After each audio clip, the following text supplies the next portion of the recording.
और कहाँ करेगा ये बताइए। कोई एक संस्थान मुझे बता दीजिए जहाँ के आने वाले भविष्य में नौकरियां बढ़ने वाली हैं। हिंडाल्को है ना सर यहाँ पे 10 साल पहले जितने एम्प्लॉय थे यहाँ पे, क्या आज भी उतने ही हैं? घटते जा रहे हैं, बढ़ गए? घटते जा रहे हैं। एनटीपीसी भी है ना यहाँ पे, 10-20 साल पहले जितने एम्प्लॉय होते थे बढ़ गए वो? घटते हैं। कोई एक संस्था बता दीजिए। मैं जब स्कूल में पढ़ता था, हाई स्कूल में, तो बताया जाता था कि रेलवे और डिफेंस में भारत में सबसे ज्यादा रोजगार है। 16 लाख और 17.5 लाख रोजगार हुआ करता था। आप मुझे बताइए, आज भारत पाकिस्तान का युद्ध हुआ, कितने पाकिस्तानी भारत में आए और कितने भारतीय पाकिस्तान को गए? कोई पाकिस्तानी आया यहाँ पे? कोई भारतीय गया वहां पे? लड़ाई हो गई कि नहीं हो गई? बम फूट गए कि नहीं फूट गए? जिसको जो करना था हो गया ही नहीं हो गया? और ये समझिए कि आने वाले समय में ना सिर्फ युद्ध के मैदान में बल्कि फैक्ट्रियों के अंदर भी इंसान की कोई जरूरत नहीं रहेगी। और जब जरूरत नहीं रहेगी, इंसान का काम कौन करता हुआ मिलेगा आपको? मशीन। कौन करता हुआ मिलेगा? मशीनें करती हुई मिलेगी। और ये कम हो रही है या बढ़ती जा रही है? बढ़ रहा है। तो एक तरफ आबादी बढ़ती जा रही है और दूसरी तरफ रोजगार कम होता जा रहा है। तो जब आपके नन्हे मुन्ने बढ़ के तैयार होंगे, सोचा है आपने क्या करेंगे? नहीं सोचा ना। लोगों ने 66 साल पहले सोच लिया। सोचने वाले ने कितने साल पहले सोच लिया? 66 साल। और हमारे और आपके समझ में नहीं आ रहा। हम आप अभी भी इसको क्या मान रहे? मजाक है, बेवकूफ बनाने का काम है। तो भी बारे क्या है आरसीएम? आप बताइए, लिया कुछ आरसीएम ने आपसे? घर का सामान आप खरीदते हैं, उतने मात्र से आपकी वैल्यू हो जाती है। घर का आप सामान खरीदते हैं, उतने मात्र से पूरे इंडिया में आपको काम करने का अवसर मिल जाता है। घर का आप सामान खरीदते हैं, उतने मात्र से हिंदुस्तान के 11,000 आरसीएम के रिटेल शॉप में आप कहीं भी अपने एम्पायर को बिल्ड कर सकते हैं, अपने व्यवसाय को खड़ा कर सकते हैं। आप इतने मात्र से, ग्राहक बनने मात्र से आप आरसीएम का ग्राहक कहीं भी खड़ा कर सकते हैं। आप बताइए, आपके मोहल्ले का कौन सा बिजनेसमैन कितने लंबे सालों की खरीदारी के बाद भी चौरनी का भी पार्टनरशिप देता है आपको? कोई देता है? कोई नहीं देता। और यहाँ आरसीएम पहले दिन से दे रही है, नहीं दे रही? काम करने का अवसर दे रही है, नहीं दे रही? और वो भी केवल रेणुकूट में या फिर पूरे इंडिया में? पूरे इंडिया में। तो आप बताइए, बस करना क्या है? एम्पायर ही तो बिल्ड करना है।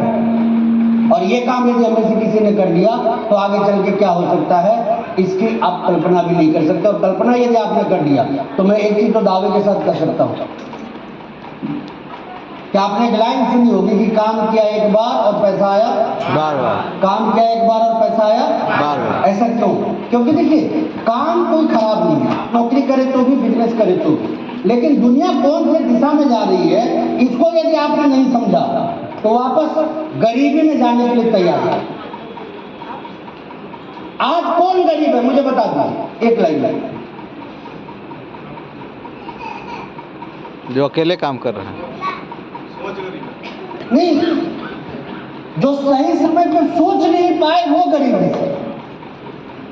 चाहे वो आपके पिताजी हो, चाहे वो मेरे पिताजी हो। भाई उसी दौर में दूसरे के पिता के समझ में आ गया कि जमीन खरीदना चाहिए, हमारे पिता के समझ में नहीं आया तो गलती किसकी? बताइए ना।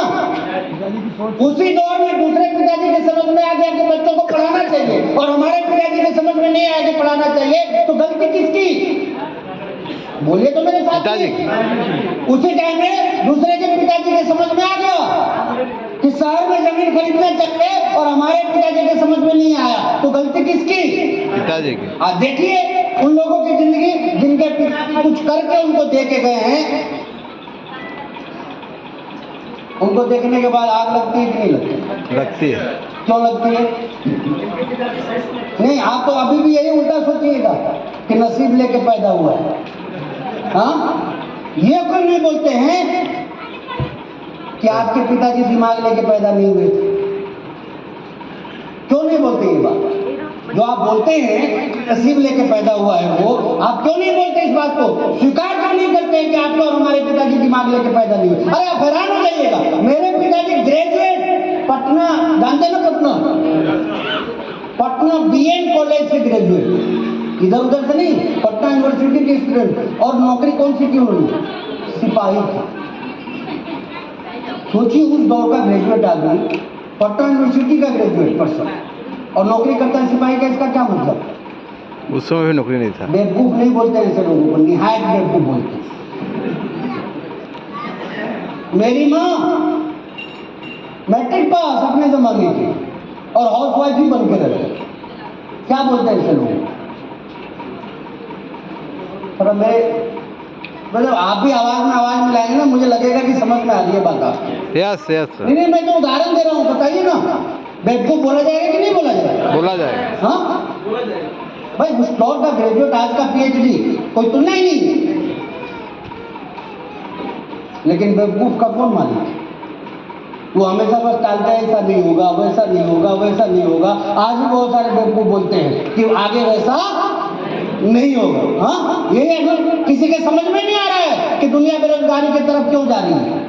कोई इसको मोदी जी का हथियार बोल रहा है, कोई इसको राहुल जी का हथियार बोल रहा है, कोई इसको अमेरिका का हथियार बोल रहा है। अरे किसी का नहीं है भैया। धीरे धीरे मशीनें बढ़ती जाएंगी और बेरोजगारी बढ़ती जाएगी, ये चीज आपको समझ लेना है। और आने वाले समय में आपके बच्चे के पास रोजगार जैसी कोई चीज नहीं होगी, क्योंकि जिस कंपटीशन में आज आप जी रहे हैं ना, आपके बच्चे, हमारे बच्चे इससे 100 गुना ज्यादा फेस करेंगे।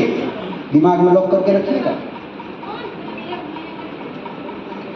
और ऐसे में क्या आप अब अपने बच्चों के लिए वैसा पिता बनना नहीं चाहेंगे जो कुछ करके दे उनको? हाँ या ना? हाँ या ना? यस। और उसके लिए क्या करना पड़ेगा? अभी तो हम इसी रेस में हैं।